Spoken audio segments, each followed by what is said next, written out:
fight this pandemic before less than 2 years, especially if we can pull our efforts together. Let's go to the UK and speak to Munir, a virologist at the University of Lancaster. Doctor, always a pleasure to have you, and thank you so much for taking time out on what is a day off for you. From your point of view, in terms of from your professional point of view, what's the basis on which the WHO chief, Dr. Ghebreyesus, has said 2 years looks likely? Yeah, I mean, it is certainly possible to have the pandemic ended in 2 years. However, I think there are certain criteria that need to be looked into, because just claiming that within 2 years we will have a full control on this virus is almost not possible. I think the first criteria is really to look into whether the virus would mutate into the situation where it would be more infectious but less pathogenic, so it can transmit, but it would not have a lot more impact onto the human. So that's one first best case scenario. The second best case scenario could be that we will have a herd immunity. We will have immunity enough that can block the transmission of this infection within the community.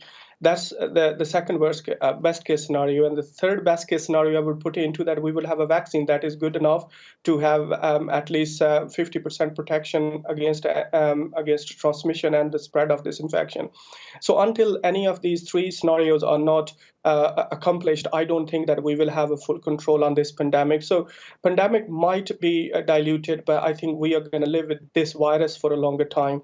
And certainly there a lot need to be explored before really we can claim that we will have the control on this in 2 years. And presumably one of the things we have to understand the most is how it's being transmitted, apart from obviously the search for a vaccine as well as therapeutics. But in terms of how it's spreading, how close are we to there being some sort of universal agreement that actually it's more airborne than people touching infected surfaces and then touching their faces? Where are we in terms of that sort of research? Yes, absolutely. I think we have a great level of research, and I think there is no reason to doubt that the virus can spread through multiple routes. I think the majority of the cases that we have seen in terms of transmission has been through contaminated surfaces, but I think the airborne route is equally applicable.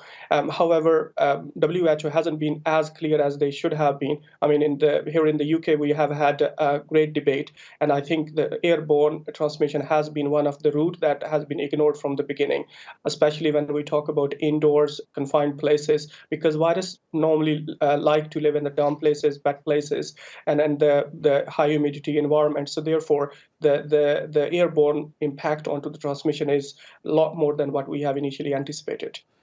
If we're to look at COVID-19 purely from a medical point of view, in other words, not from the psychological effects of being in long lockdowns, not from the economic point of view of shutting down businesses, if we're only going to look at it medically, what do you make of schools and universities reopening? Berlin has reopened its schools less than 2 weeks ago. At least 41 schools have reported cases of coronavirus, and hundreds of teachers and students are now having to isolate. Would you recommend, from a medical point of view, only medicine, do not open schools and universities?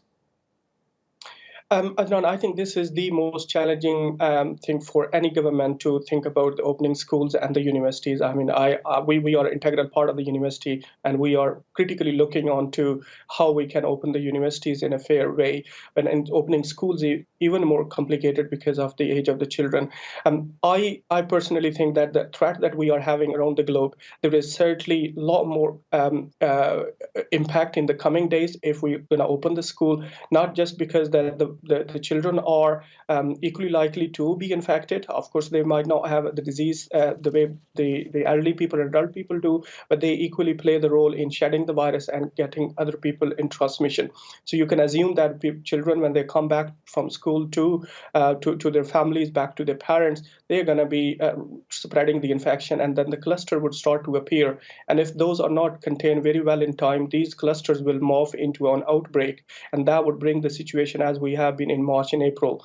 So I think at the moment, we have to have a bit of more hold on to opening the schools and the universities, and especially in the country where the disease is still emerging. Munir, we always appreciate the analysis. Thank you so much indeed. Take care. Have a good weekend.